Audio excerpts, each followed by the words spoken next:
quer ver.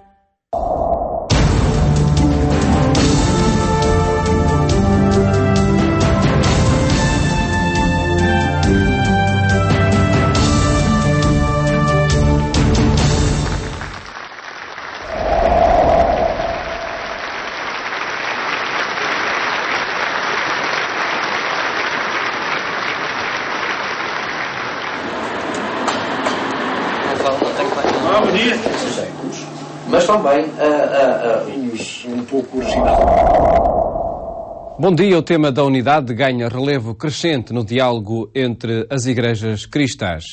Sobretudo no oitavário de oração pela unidade dos cristãos, que decorre nestes dias e constitui uma ocasião de encontro, conhecimento mútuo e uma oportunidade para ultrapassar desconfianças que a história foi construindo. 70x7 mostra agora o diálogo ecuménico que hoje se concretiza na convivência e na partilha de espaços comuns.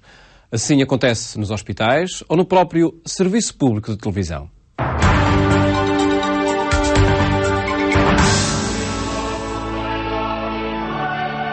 Uma carta escrita por São Paulo à comunidade de Corinto fornece desta vez o tema para a Semana de Oração para a Unidade dos Cristãos que está a decorrer.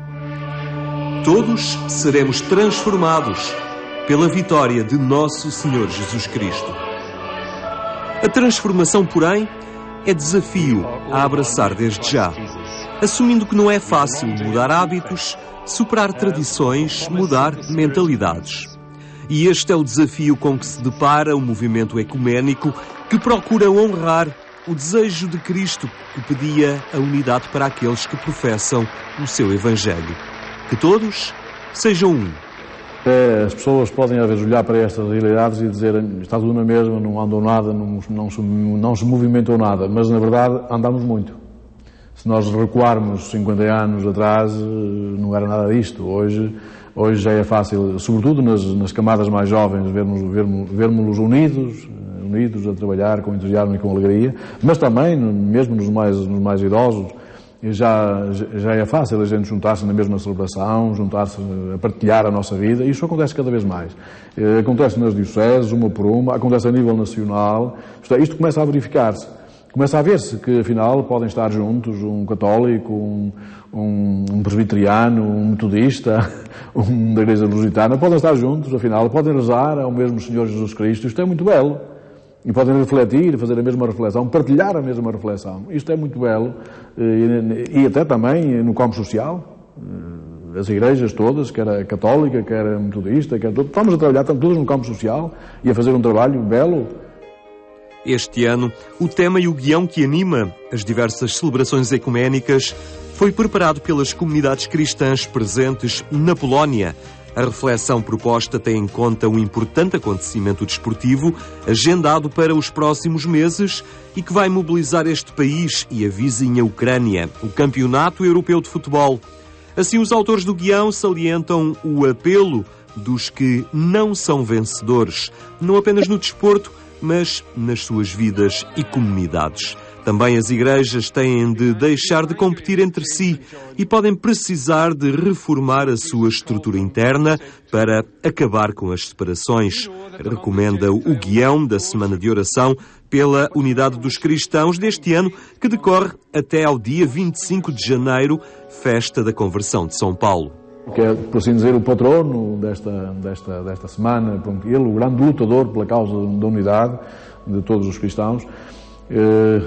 Este ano, como sabe, com certeza já, a celebração nacional será aqui em Braga. Vamos fazê-la numa igreja metodista. Os metodistas têm aqui uma implantação grande em Braga. E, portanto, vai ser numa igreja deles. Vamos estar lá, com certeza, diversas igrejas cristãs, unidos a rezar no dia 20, mas depois haverá também momentos e encontros de sensibilização, porque são muito importantes, mesmo com uma igreja só. Podemos ler no guião proposto para esta semana que a unidade pela qual se reza não é simplesmente uma noção confortável de amizade e cooperação. Ela exige a disposição a renunciar à competição que existe por vezes entre as próprias religiões cristãs. Para sublinhar a partilha, este guião apresenta ainda um biscoito tradicional da Polónia que deverá ser repartido nas celebrações ecuménicas a realizar esta semana. Que eu chamo Oplatek, na Polónia, Oplatek, que é um biscoito que se celebra na introdução das festas natalícias.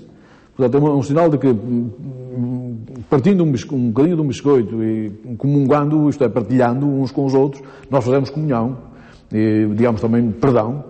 Se eu tinha problemas contigo, quando eu partilho contigo este bocadinho de biscoito, o biscoito que tenho na mão, é evidente que os problemas contigo terminam, não é? Acabam os litígios e começamos uma vida nova, é uma partida para uma vida nova. Esse Oplatek que eles fazem na Polónia vai ser um gesto que vai ser repetido nas nossas celebrações. E seguramente que as pessoas vão também ver que isto não é comunhão católica, não é comunhão do corpo de Cristo, mas de facto é mesmo a comunhão, não é? É a comunhão porque nós estamos a dividir uma coisa, a partilhá-la uns com os outros.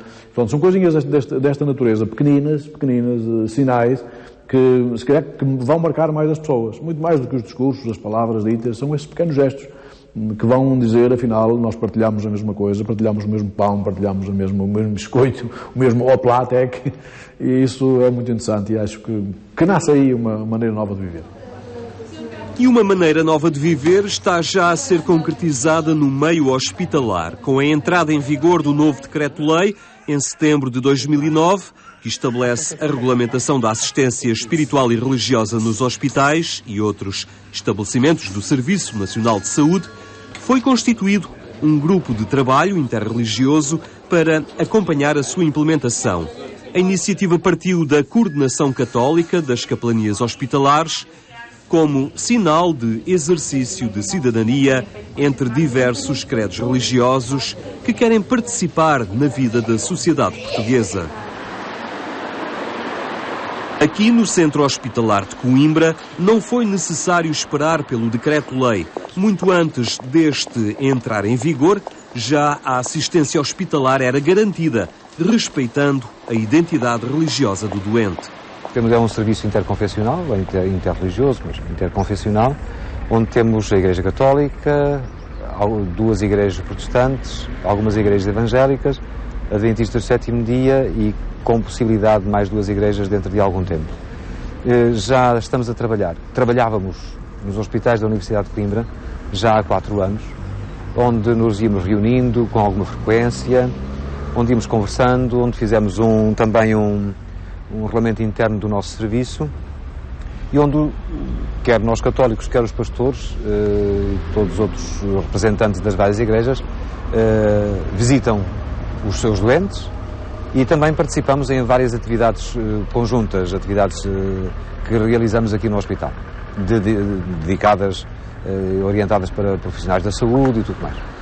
A experiência da pluralidade de caminhos e identidades não constituiu uma dificuldade.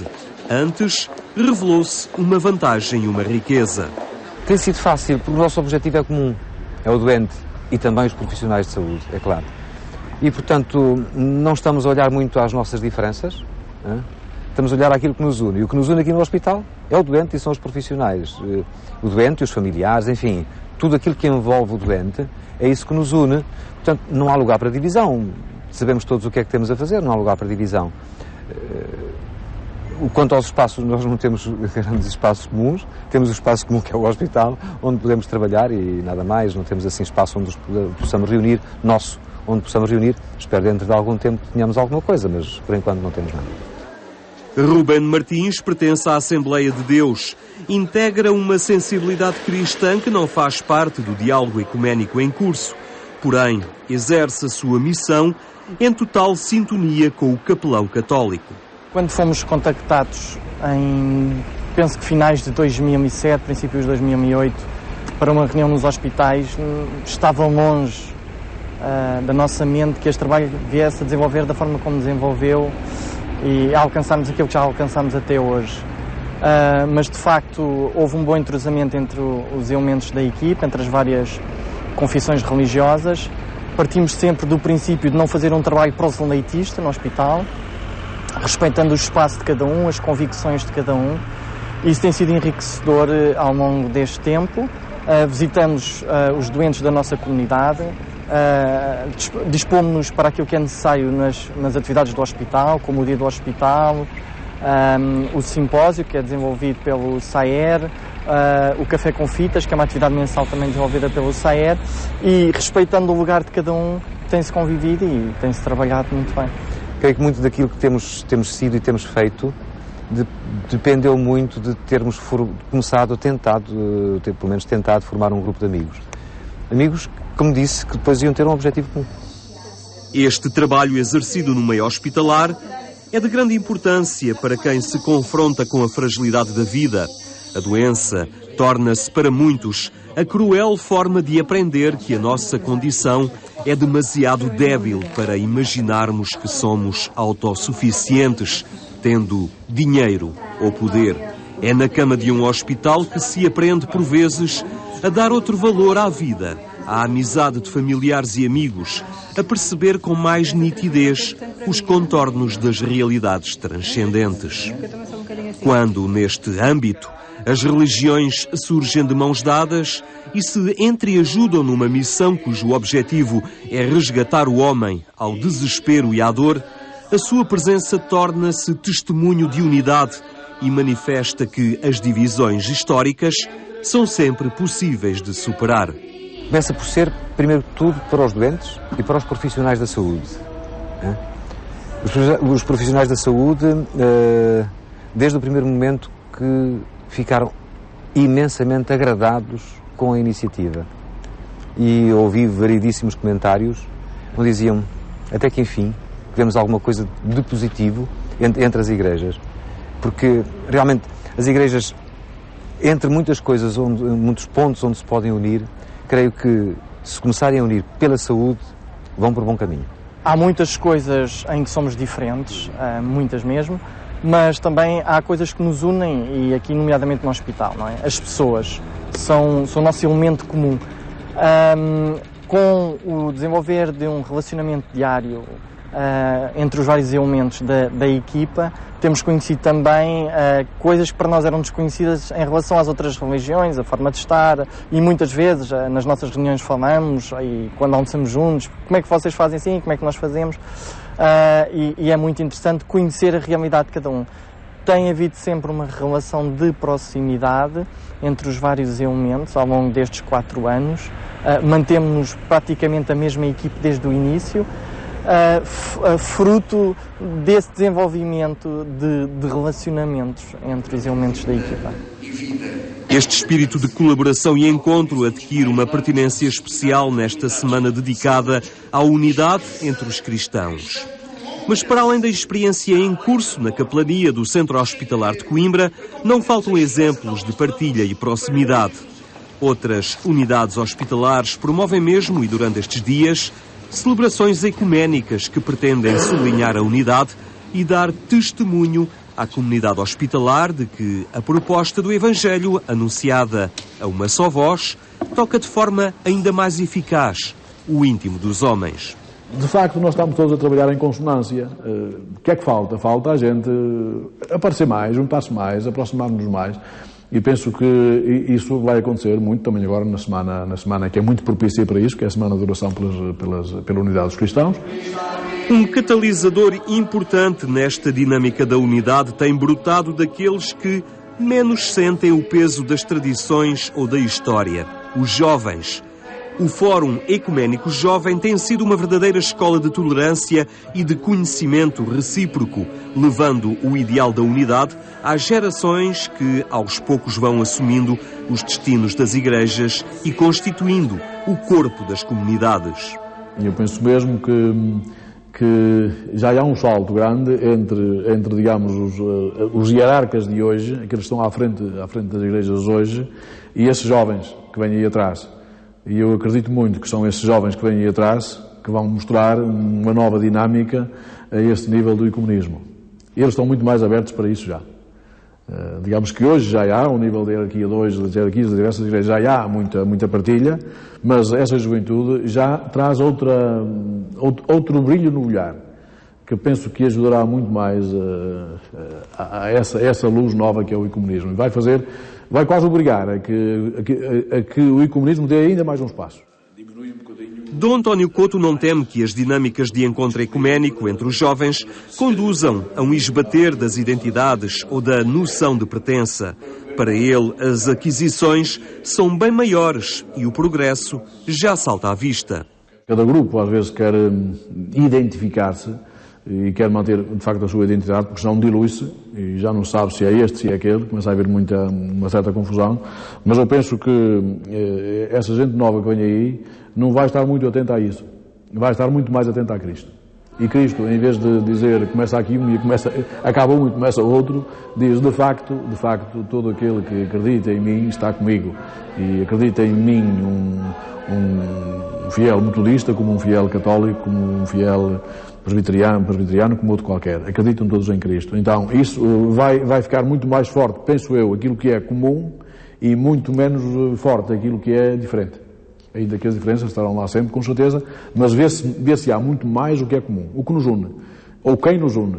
Isso é que se vai ver mais. E isso não, esse que nos une, que é Jesus Cristo, vai ver-se muito mais intensamente e penso que será um testemunho muito interessante, que aí vem, sobretudo, a partir das classes mais novas.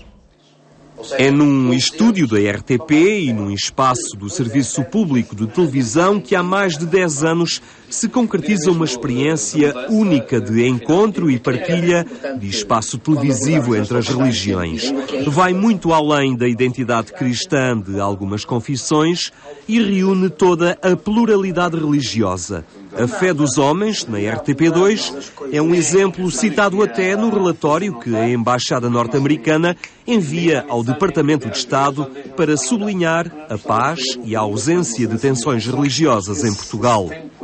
Nasceu da Lei de Liberdade Religiosa, que garante o acesso ao serviço público de rádio e televisão por parte das religiões presentes no nosso país.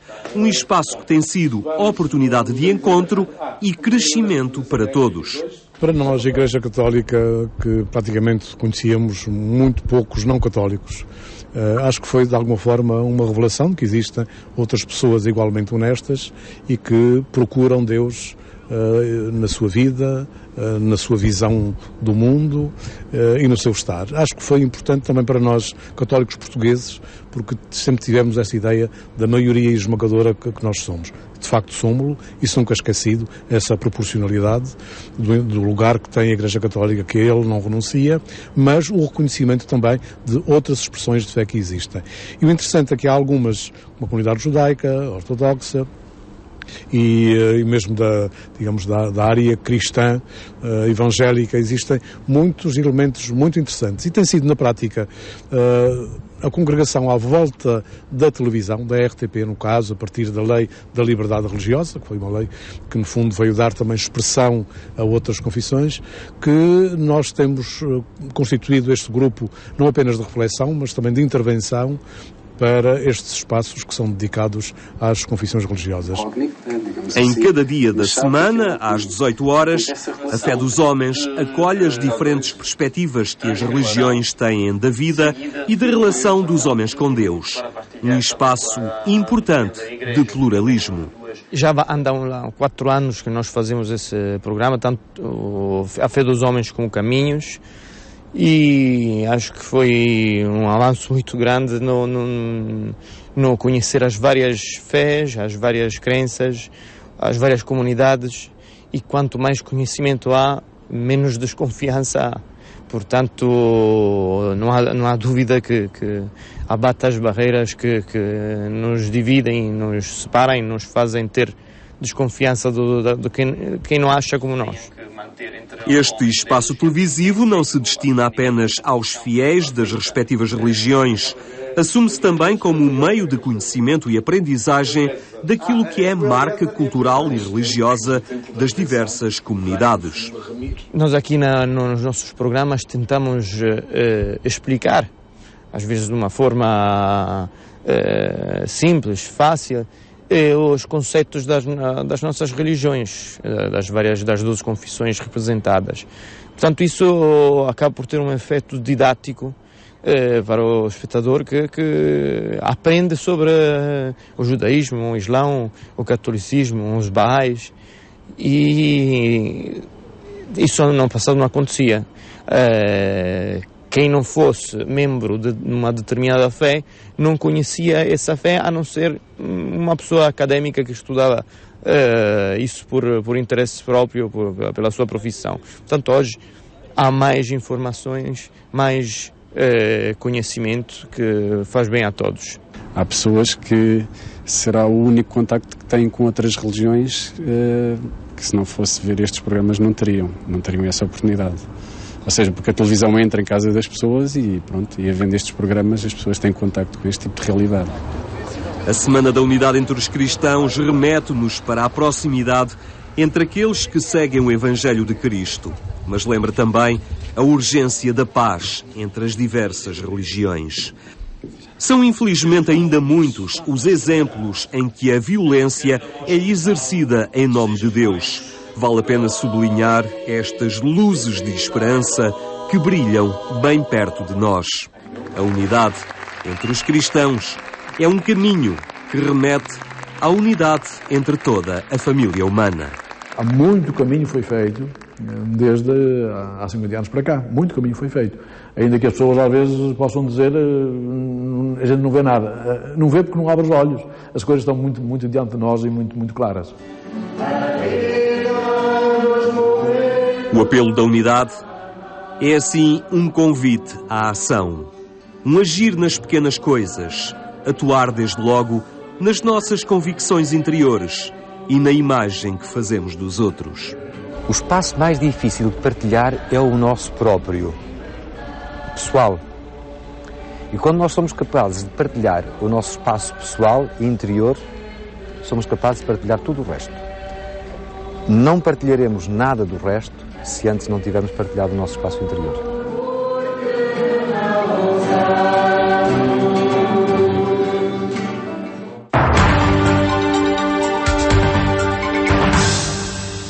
Projetos ecuménicos em curso em Portugal, na reportagem 70x7 de hoje. Agora, no nosso habitual espaço de opinião, a presença de Guilherme de Oliveira Martins.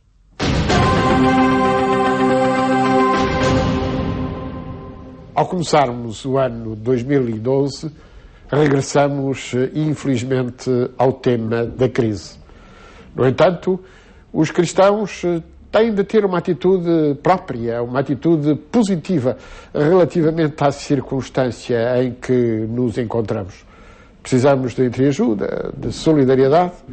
Há dias deparei-me com uma obra de um velho político alemão que era intitulada "E se Cristo regressasse agora?". E ele, a certa altura, dizia: é incompreensível como fomos cegos e surdos relativamente a essa afirmação segundo a qual mais fácil era um camelo passar pelo fundo de uma agulha do que um rico entrar no reino dos céus. Não estava em causa, dizia o autor, a justa administração ou a correta gestão dos recursos. Estaria sim em causa a nossa incompreensão relativamente aos pecados sociais do consumismo e do imediatismo. Afinal, construímos uma economia de casino. Não construímos uma economia para as pessoas, orientada para as necessidades dos nossos próximos e daqueles que são excluídos e carenciados. Eis o ponto fundamental perante o qual nos encontramos. Não podemos ser cegos e surdos relativamente aos grandes apelos humanos perante os quais nos encontramos.